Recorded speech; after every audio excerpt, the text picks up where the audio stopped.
I might have a little cup of coffee. That'd be good. Yeah, thank You you. want it?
Good morning, everyone, and welcome to day 3 of the Fall Convention, our last day. Can you believe it?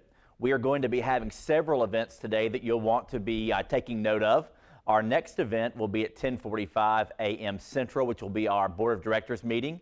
If you're a Board of Director, please be sure that you sign in a little early to that meeting so you're prepared.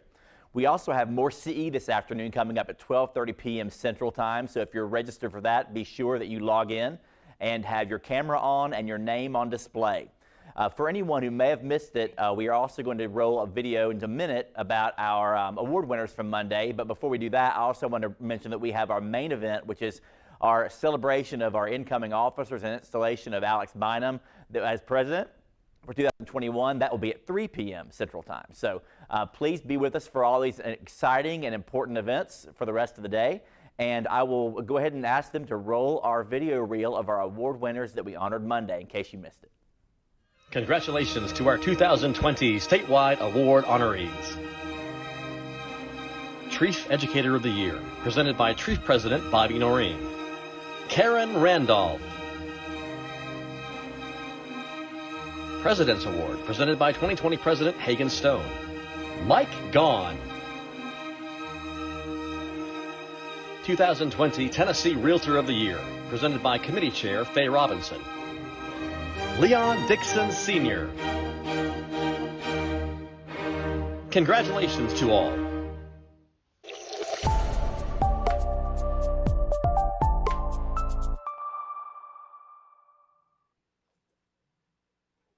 Mike and Karen. Again, all three of these professionals represent Tennessee Realtors so well in all three divisions of our state. If you're looking for a mentor in any way, look to these folks because they are leading the way in service, leadership, and mentorship. Thanks you all. This morning we are welcoming our special guest, our closing speaker, our motivational speaker, Amy Dee. She's going to use her hilarious "We've All Been There" stories to help us connect, laugh, and open up to the science of how we behave and the power we have to make different choices. Amy knows the obstacles can be problems or opportunities, and that is how we can use negative emotions as fuel for positive change.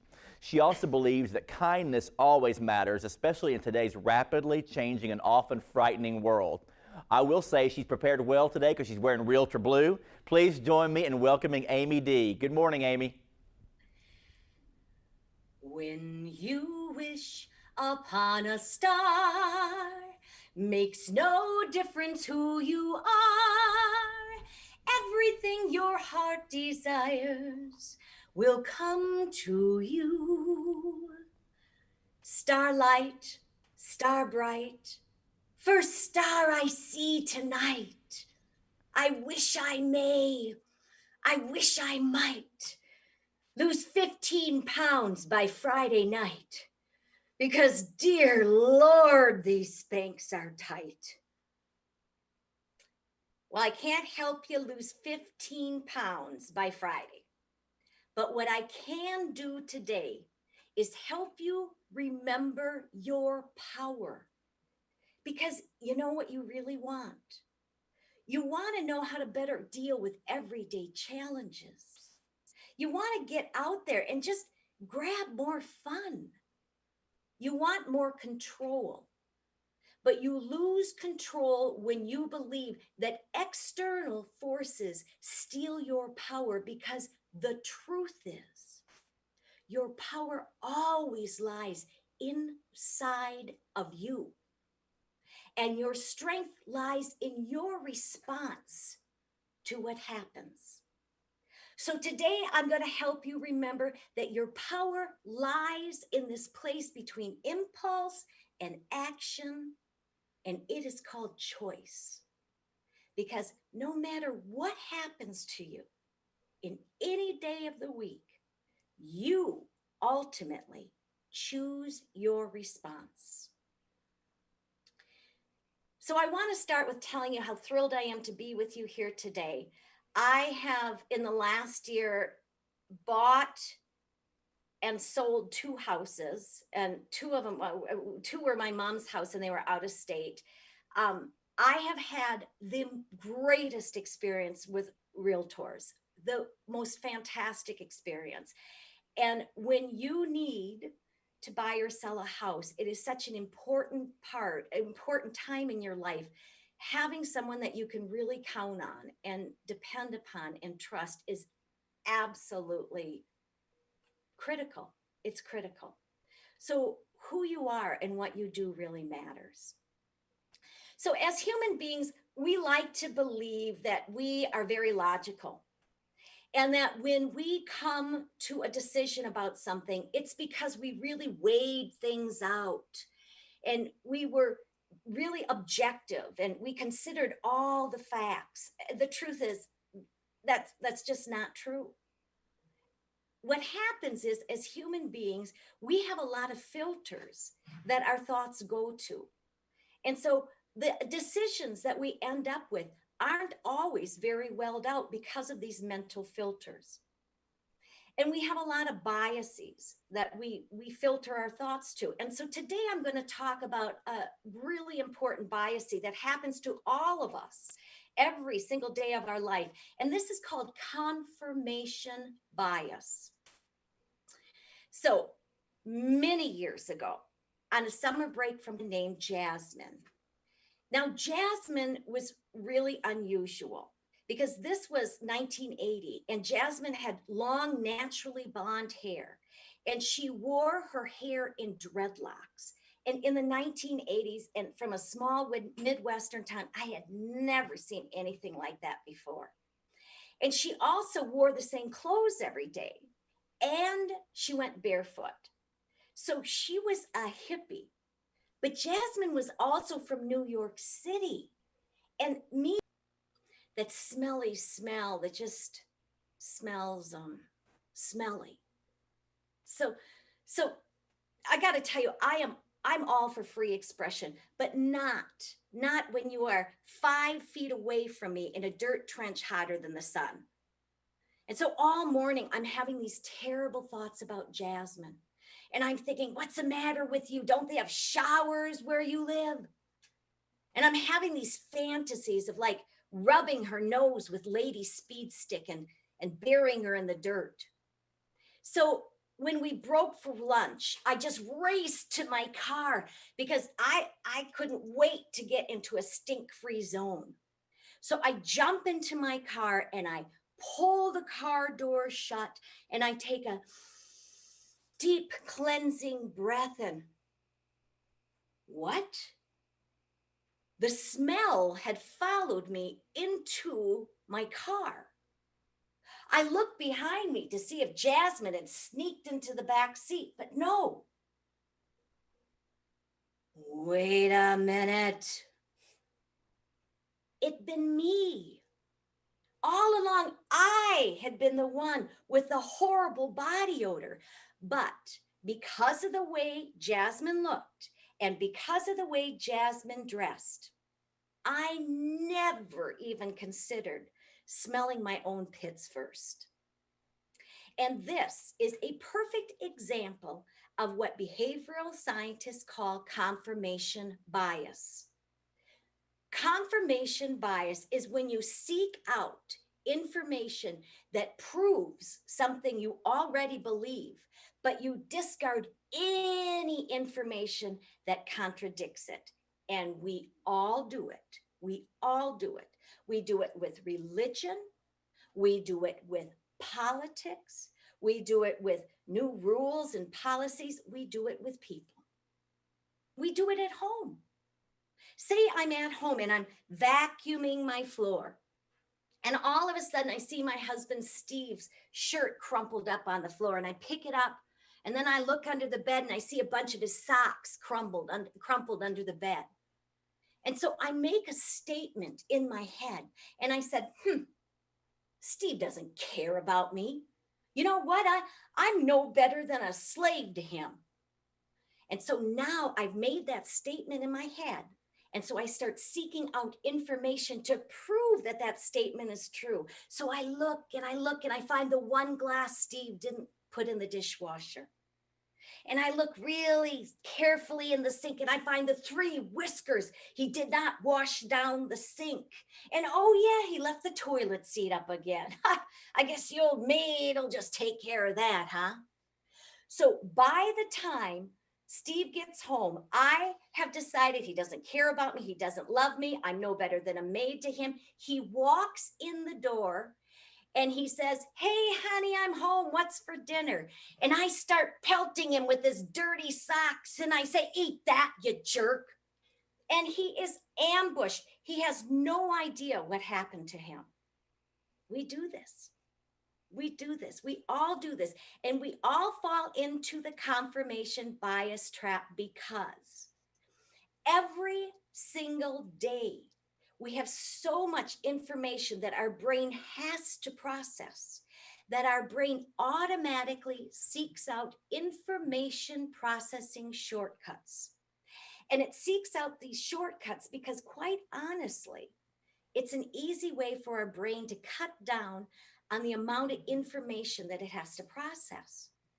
Because after all, when you think about it, it takes a lot less work to only process information that proves something you already believe than it does to really consider all of the other possibilities.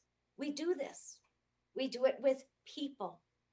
We maybe you find a new client and they say something, and you might already come to an opinion, say, well, he's a jerk. And after that, you'll start seeking out information to prove that it's true. We do it with new policies or rules. We can say, that's never going to work. And once we make that decision in our head, we start seeking out information to prove that that thought is true. The problem is we can be wrong. We can be wrong about people.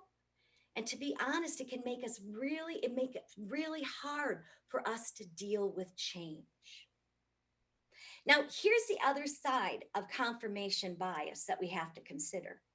Not only are all of us very vulnerable to every single day confirmation bias, so is everyone else out there. Everyone. Your clients, the people that you meet for the first time, the people who come into your office. And this is important because it takes less than 10 seconds to make a first impression. Less than 10 seconds. So that means that a client talks to you for the first time on the phone, meets you for the first time, walks into your office, if that's still possible, for the first time. And in less than 10 seconds, they decide whether they can trust you, whether you care, or whether you couldn't care less. And once they make that decision, that first impression, confirmation bias makes that first impression stick. So here's my challenge to you. Because you know confirmation is just a part of the process of our brain, be aware of it. And make certain that you are very aware of those first 10 seconds when you meet somebody or when you talk on the phone. Be very aware that you have a welcoming presence, because it's hard to stop that process once it starts. Our brains don't like to be wrong.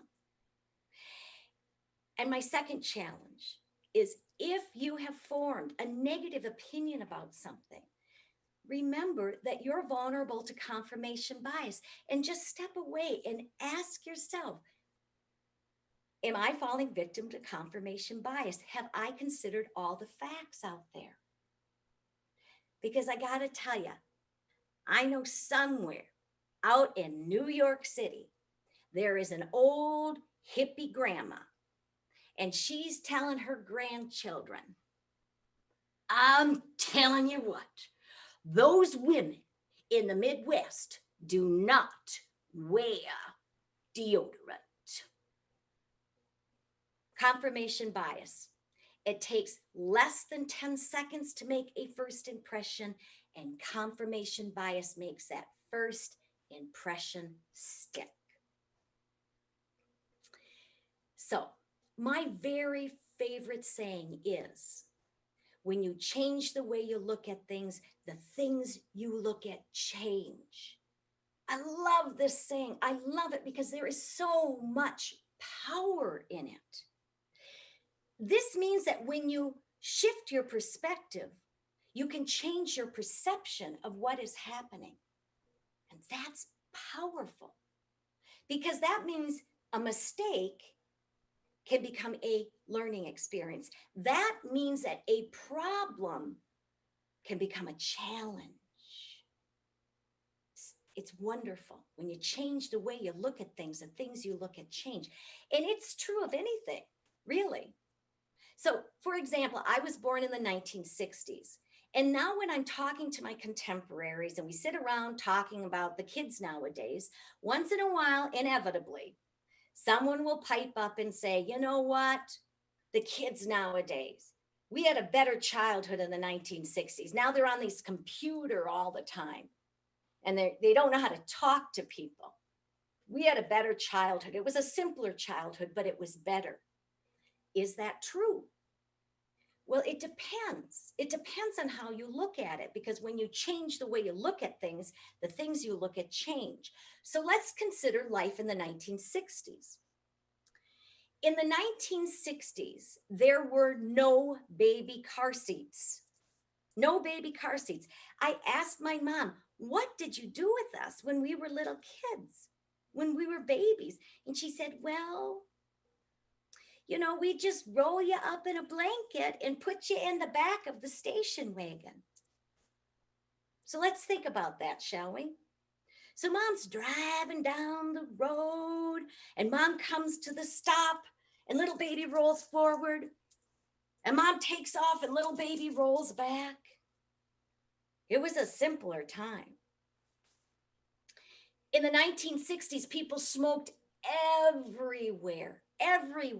They smoked in restaurants. They smoked in airplanes. They smoked in hospitals.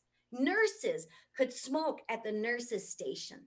Patients could smoke in their rooms. Doctors could smoke as they made rounds. Hello.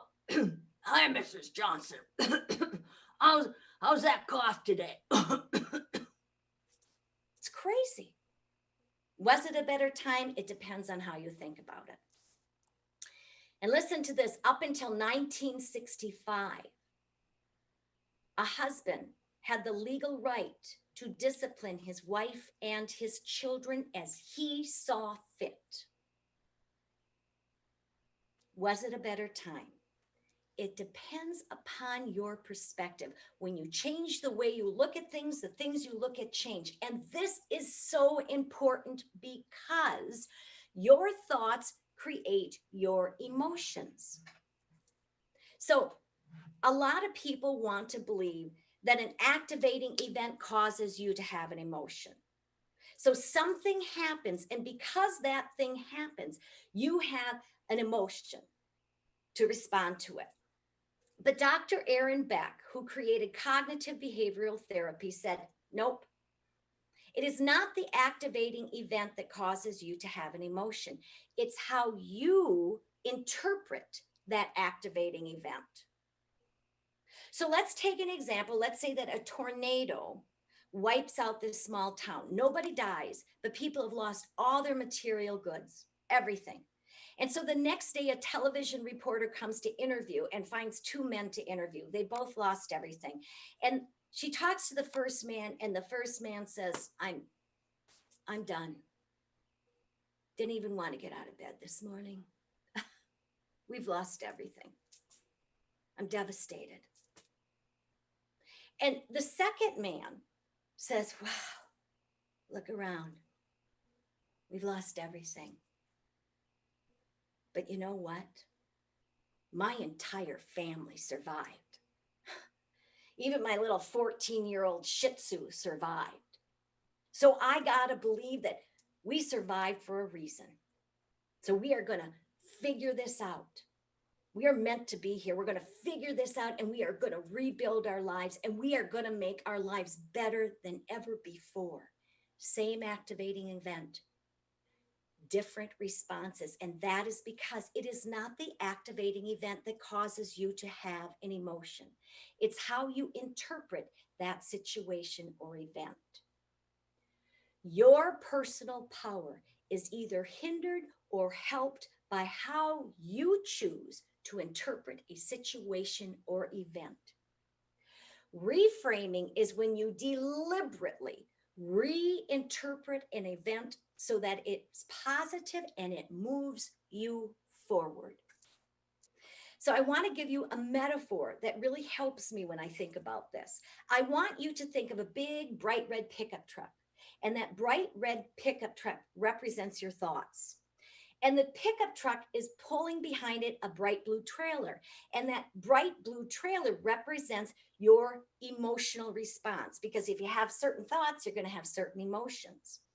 And the streets or paths down which you drive your pickup truck represent the way you drive your thoughts.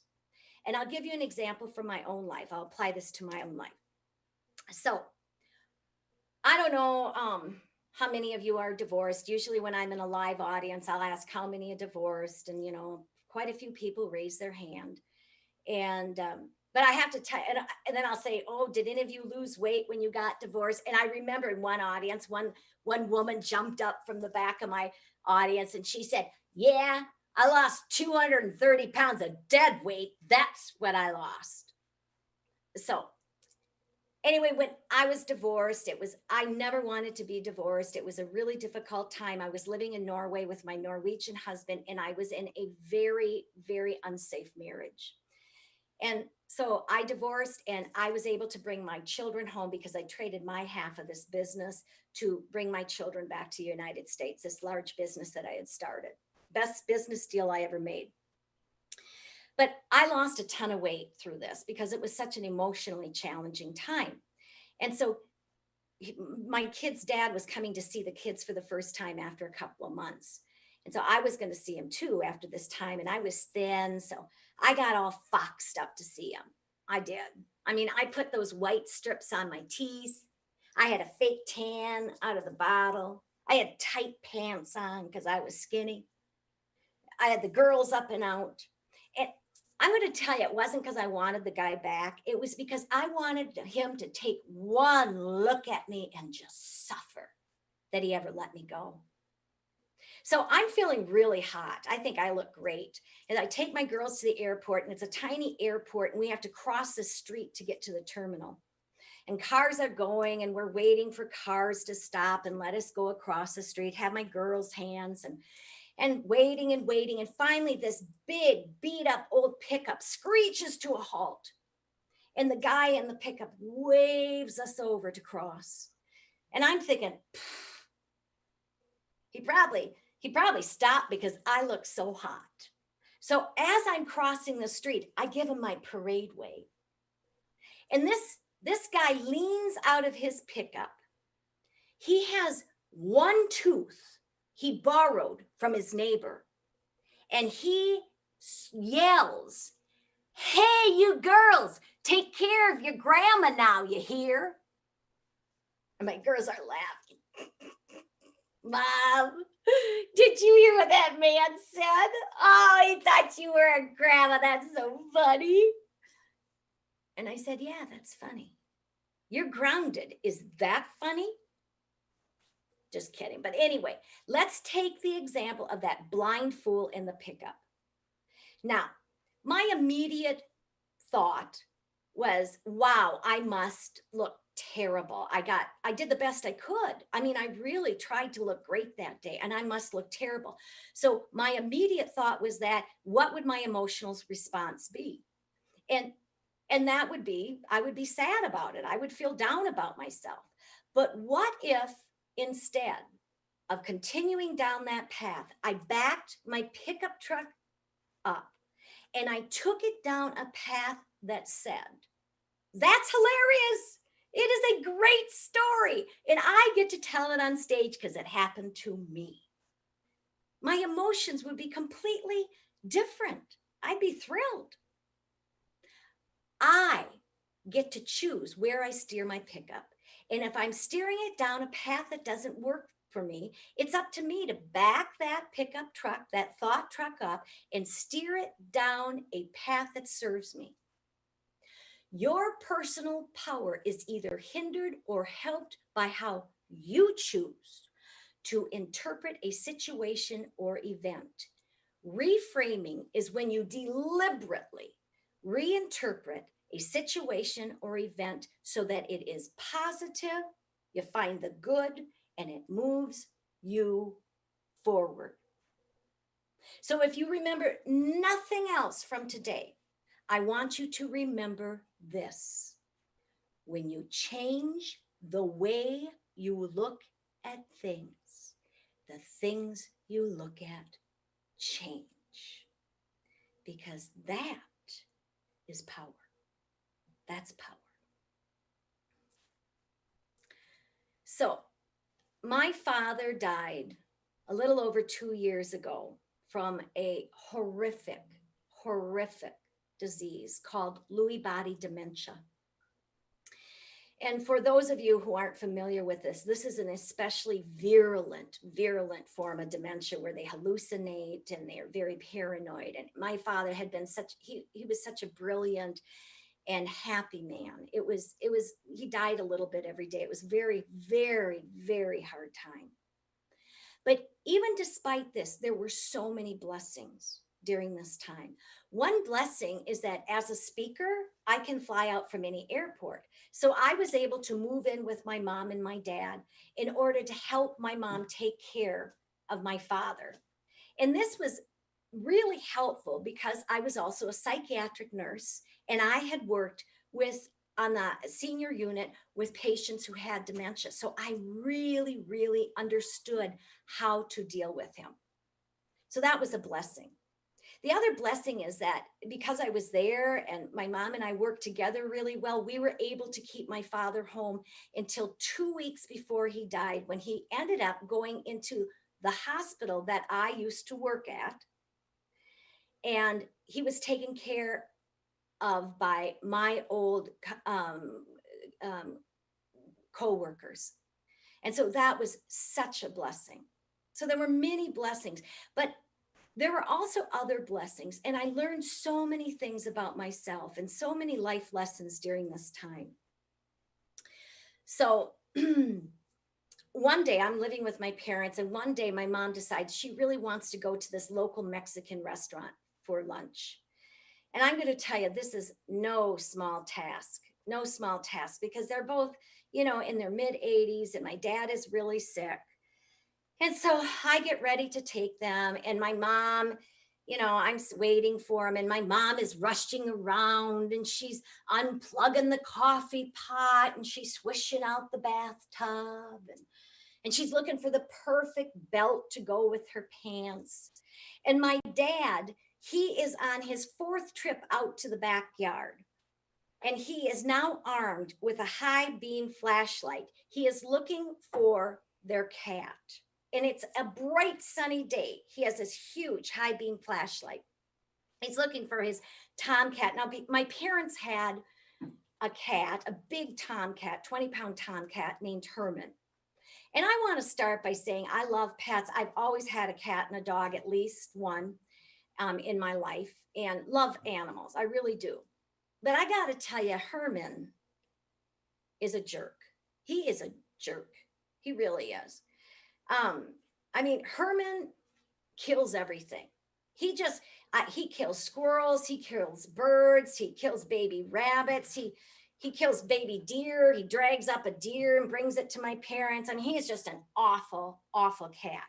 So my dad has this high beam flashlight, and he's looking and calling for Herman, and Herman is stalking my dad from behind the bush, because he's decided my dad is lunch. He's a jerk. So 23 minutes later, we're all dressed. We're in my car, and I'm backing out of their driveway. And suddenly I hear ding, ding, ding. And my dad's in the passenger seat. And I realize that he's opened the passenger side of the door. And he's saying, lock back door, lock back door. And so I slam on the brakes and I put the car in park, and my dad gets out of the car and he goes to check the door again. And my mom's sitting behind me in the back seat. She's basically yelling in my ear, Jim, you checked that door 4 times already. I can't take this anymore. And right there in that moment, I decided I am going to have a margarita for lunch. So we get to this restaurant and it is crazy busy, just filled with people. And we are escorted to our table, which happens to be in the very middle of a dining room. And we are surrounded by huge families with lots of kids. And I'm like, great, this couldn't be better. So immediately, this extremely busy waiter comes over and he asks us for our drink order. And my dad lifts up the plastic menu and he starts banging on the menu and he says, eight, eight. And all the kids in the restaurant stop to stare at my father, the loud old man. And I leaned over and said, Dad, Dad, he's asking you for your drink order. What do you want to drink? I'll admit it. I was embarrassed. I was embarrassed in front of the two 7-year-olds sitting at the table next to me. One is wearing the chip basket as a hat, and the other one has 2 straws sticking out of his nose. And somehow they're okay, but my poor old father isn't. But he ignores me. He says, eight, eight. And that busy waiter stopped what he was doing. He came right over and he leaned down and he looked right into my father's eyes. And he said, you want a number 8, sir? A number 8 with a glass of water? And my father nodded. So several minutes later, the waiter came back and he put this big platter of food in front of my dad. And now he's delivering the rest of our food. And my dad's looking at the platter and he's looking at it. And all of a sudden, my dad says, not right, 8, 8. And I took a big slug of my margarita. And I looked at the chip basket and I said, keep them coming. Just keep them coming. And I leaned over to my dad and I said, Dad, that's an 8. That's a number 8. It's exactly what you ordered. But that busy waiter stopped what he was doing and he came right over to my father and he leaned down and he looked right into my father's eyes and he said, is everything all right here? And my dad said, too much. And the waiter said, oh, no beans and rice, sir? No problem, I'll fix that for you. And he picked up the platter, he took it back in the kitchen. He took the enchilada off the platter, put it on a small plate and brought it back out to my father and set it in front of my father. And for a moment, the planets realigned. But only for a moment, because my dad looked at it and he looked at it. And suddenly my dad said, not right. And he banged his hand on the table and he said, 8, 8, 8. And all the kids in the restaurant stopped to stare at my father, their new hero.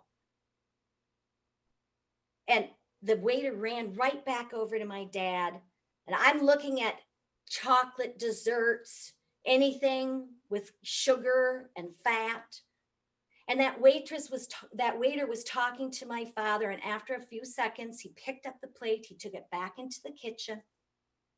A moment later, he brought the plate back to my father, set it down in front of him. And me and all the kids waited with bated breath to see what my dad would do next. And then my dad did something more spectacular than all his outbursts before. He smiled. My dad smiled. You see, my dad had always been a really happy person. But in those last months, that disease had changed him so much that it became really hard to get him to smile. And yet that complete stranger had made my dad smile. And my dad wasn't smiling over the good food. My dad was smiling because finally he had gotten someone to really listen to what my father had been asking for. because that waiter, he had taken my dad's enchilada back into the kitchen and he cut it into pieces. 8 bite-size pieces.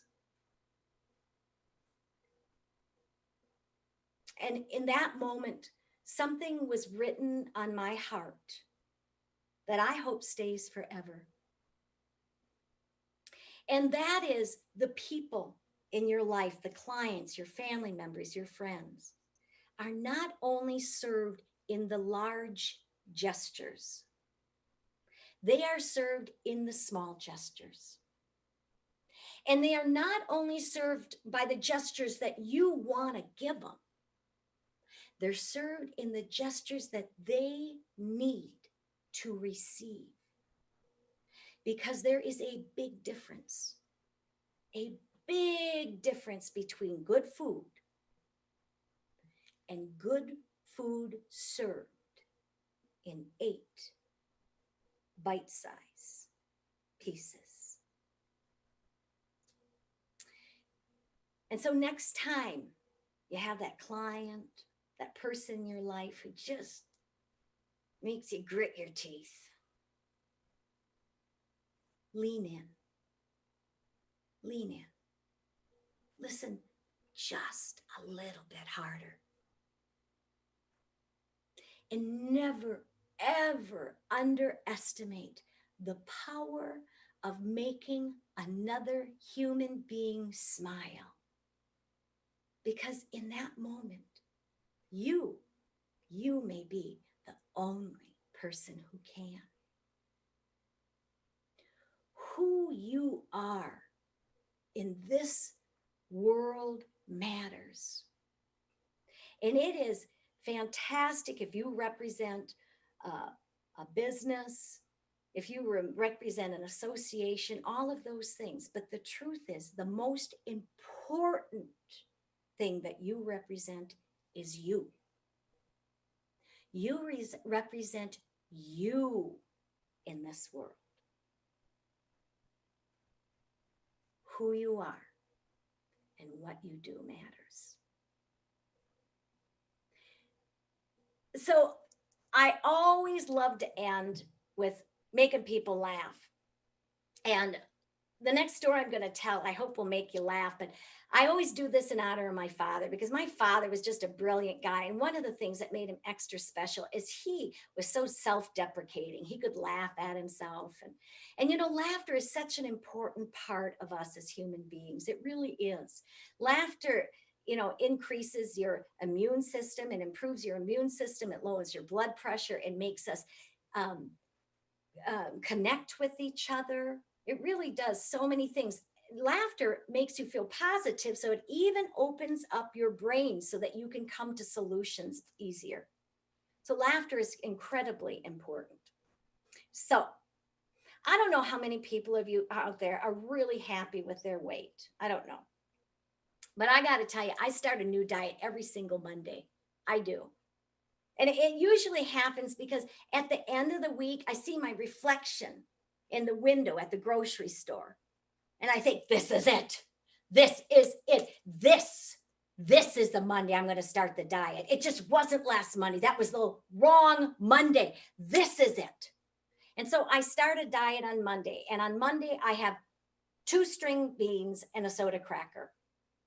On Tuesday, I have 2 string beans, a soda cracker, and I throw in a piece of dry toast. So by the time Wednesday comes along, I'm feeling really good, you know? And I'm thinking, I've probably lost like 7 pounds. I mean, I've starved for 2 days, lost 7 pounds. So I get on the scale and I have lost 1/2 of a pound, 1/2 of a pound. Big whoop. Wednesday afternoon, I have a half a side of beef. I have a huge bag of Doritos. And that vicious cycle just starts over again because I'm not starting a diet on Thursday. That is just dumb. So this went on for a long period of time. But finally, I put some space between my impulse and my actions, and I made better choices. And so I managed to lose 5 pounds.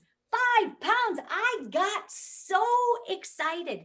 I shaved my chin and I went out to buy myself a new dress. Now, when I go to a clothing store, I really hope that the woman who waits on me is elderly. I hope she has chub rub, and I'd like her to have a mustache if possible. This never happens. Never happens. I always get these little teeny weeny tiny teenage girls, the kind that make Barbie look chubby. And here she comes sailing up to me. Oh, she's all of 17. She's a sweet breath of a girl. She has long blonde hair, and she has big doe eyes with long natural lashes. And she has a perky chest and a little teeny tiny waist. And it's all held together with the metabolism of an elephant. And she comes sailing up to me and she says, "Hi, welcome to Geigerman's. Can I help you?" And I said, "Yeah, I'd like to buy a dress, something like this." And she says, "Well, great. What size we thinking?" And so to myself, in my head, I start thinking about that. And I think, well, if I had my 2 daughters and a really good toolkit with me, I might be able to squeeze into like a 9-10. Might. But this young girl, she just can't help herself. And she just bursts out and she says, "What size? 18, 20? And her big doe eyes blink. And I just want to choke that doe. I want to choke her. But all of a sudden, I realized that this young woman has no idea the kind of danger she has just put herself in. Because I am middle-aged, I'm overweight, and I carry a lot more insurance than she does. And so I just lifted my chin defiantly and I said, "Oh, no. No, I wear a size 5'6". She knew I was lying. I saw the lift in her perfectly groomed eyebrow, and her rosebud mouth opened just wide enough to object when all of a sudden a wave of fear crashed across her face because she saw her death in my eyes. And she said, "Oh, sure, size 5'6". Sure, I'll get that for you." And she scampered off. I scared her. I scared them all because moments later, that entire gaggle of teenage sales girls were huddled behind the counter watching as I was escorted into this dressing room where this size 5'6" dress hung waiting. It was so tiny. I mean, it looked like one of my tube socks with a zipper. So I grabbed the dress towards me and I held the dress against me. And I swear, I felt that dress tremble.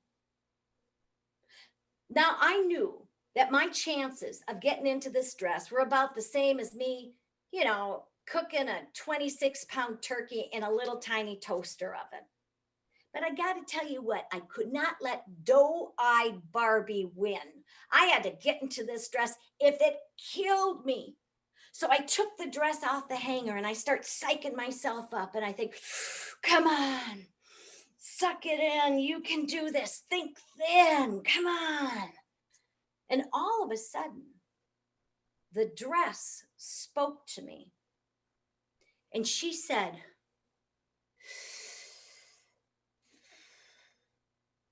honey, you need medication. I just ignored her. I ignored her. I pulled the dress over my head. I put my arms through the sleeves. And suddenly I am stuck. Oh, I am so stuck. It's dark in here and I'm flopping around like a fish out of water. My arms are stuck above my head like some shades of gray scene gone bad. And all I can think is, I'm going to die in this dress. Why didn't I just have that second cupcake? And the dress said, focus. You focus, fatty. But I couldn't focus. I couldn't. My heart was palpitating and my thighs were sweating. And all I could think of is, I'm going to die in this dress. I'm going to die in it. They're going to have to bury me in it. And I'll be lying in the casket with the dress stretched up over me. And the whole world will be staring at my granny panties. And all I could think is, okay, breathe. Think, what are my options? And I think, well, okay, I could hang out in this dressing room, for the next 3, 4, 5 days, no food or water. Eventually I'd get into that dress and then I'd go out and I'd show Miss Thing. I think, I don't really want to miss lunch. And so my only option then is to get help from those sales girls. Here's the problem though. I can't see anything. It's dark in here. So I have to line one eye up with the stretched out buttonhole. And I can't move my legs. So I sort of have to bounce and waddle. And so I bounce and waddle, and I bounce and waddle, and I bounce and waddle. And all of a sudden, I feel something slither down my thighs. And I realize that the worn out elastic on my big girl panties has finally given up the battle, and it has surrendered in a puddle around my ankles. So it's not bad enough that I am stuck in this dress with my arms over my head. I am now officially debriefed. And now I can't get help because I will be arrested. And so suddenly I just get angry. I get angry and I call on some inner strength I didn't know I had. I am woman, hear me roar. I call on Oprah Winfrey. I call on Joan of Arc. I am woman, hear me roar. And the roar is sort of muffled by the polyester, but it's loud enough so little Cindy Yoo-hoo hears it. She comes over to the outside of the dressing room and she says, is everything okay in there? And through the buttonhole, I said, it's fabulous, fabulous. And I waited until she left. And then I bounced and waddled, and I bounced and waddled, and I backed myself up to the wall of the dressing room.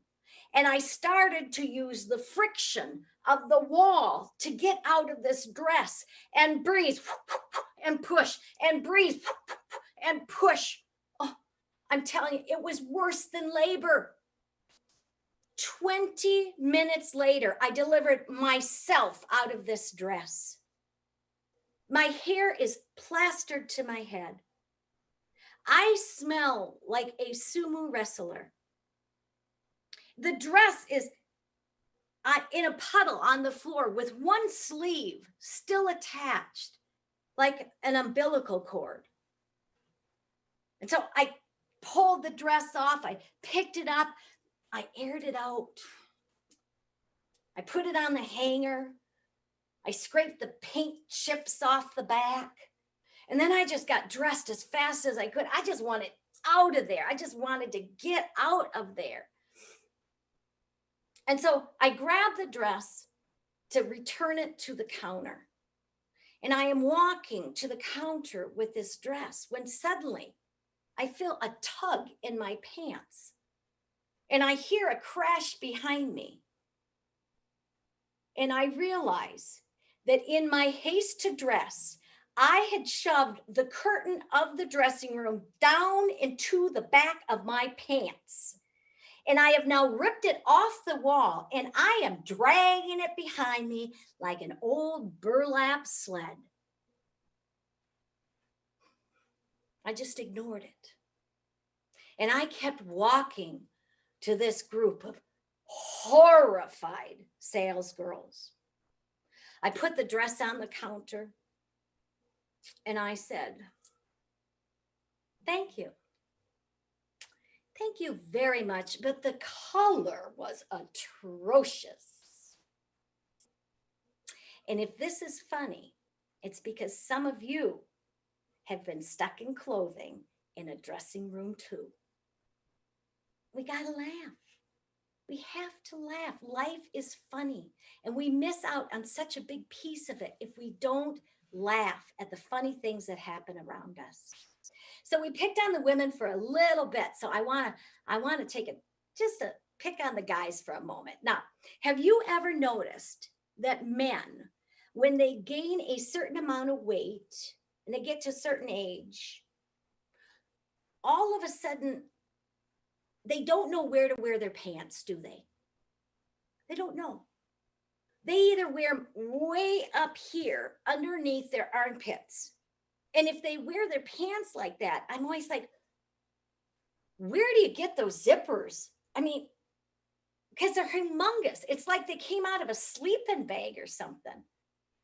Or else they wear their pants way down here, with their big tummy hanging out. And then they walk around bragging about it.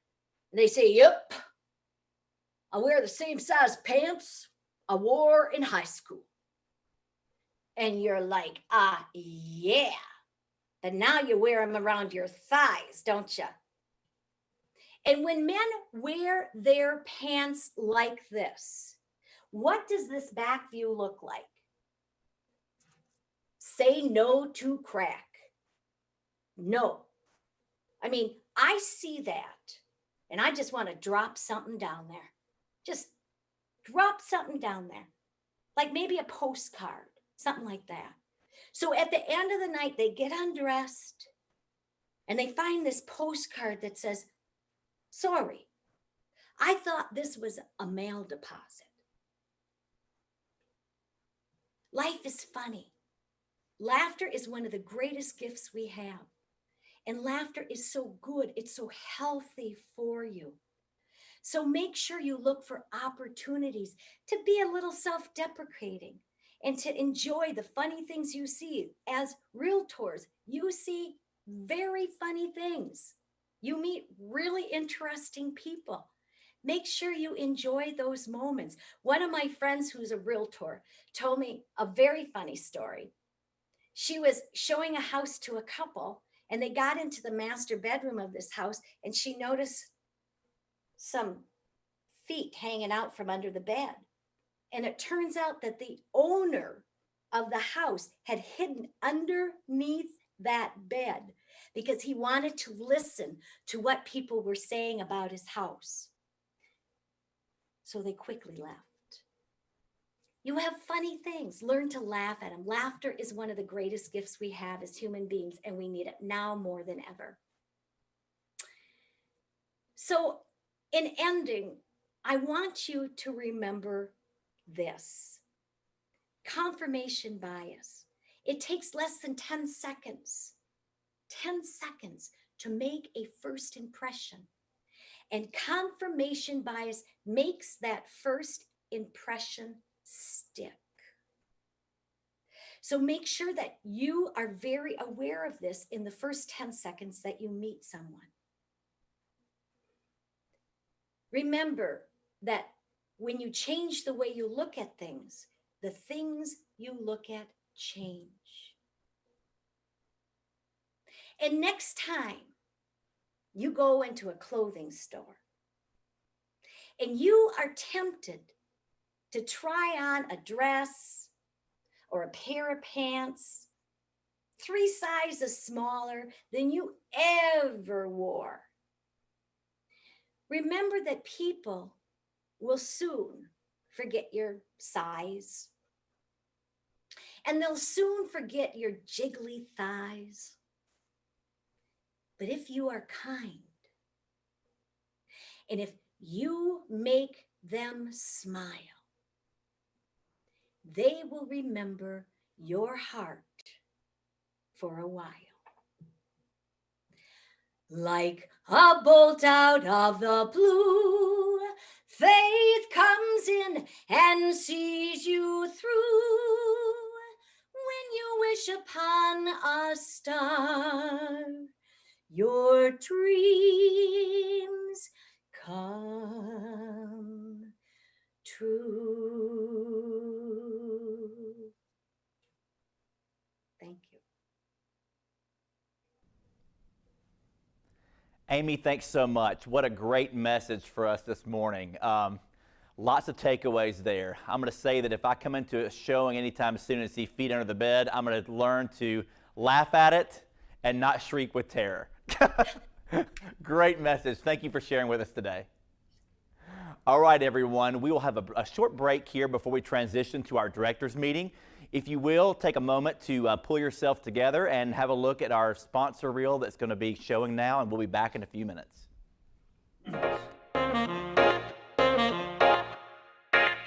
Hi, I'm Shannon McGee, Sales Director at Exact Contact. We are very excited to present to you Exact Contact's next-gen real estate CRM and automated marketing system. Exact Contact is a tool that will keep your business organized and keep you in touch with everyone in your database, making it easy to keep track of your business, all of your contacts, your goals, and convert more leads into long-term clients. The system includes detailed contact profiles, automated reminders for key dates like move-in anniversaries and follow-up activities, a mass email platform, and a done-for-you monthly email newsletter, and even an agent website, formatted, written for you, and ready for your personalization. The system also includes automated social media posting and mass text marketing. The Exact Contact mobile app will keep you on top of your business while you're on the go. And with our concierge setup service and Google or mobile sync, our team will ensure that all of the key features of the system are set up and working for you in no time. Exact Contact is an all-in-one system that will help you manage and systematize your business while keeping you in touch with your leads, clients, and important referral sources. So, if you don't have a CRM, or if you need a better all-in-one solution, get started today. We look forward to having you on the Exact Contact team.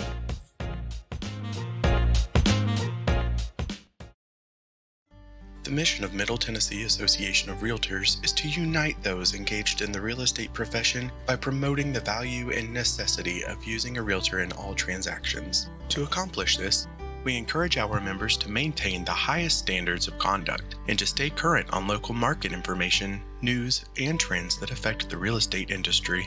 The Middle Tennessee Association of Realtors, located in Murfreesboro, Tennessee, has served realtors for nearly 6 decades now, with over 2,000 members across 9 counties. Along with our realtor members, business partners, and committees, our staff and board of directors strive to provide for the community through various services and charity events, and provide the best resources for buying and selling homes in Middle Tennessee. MTAR, Many Faces, One Home.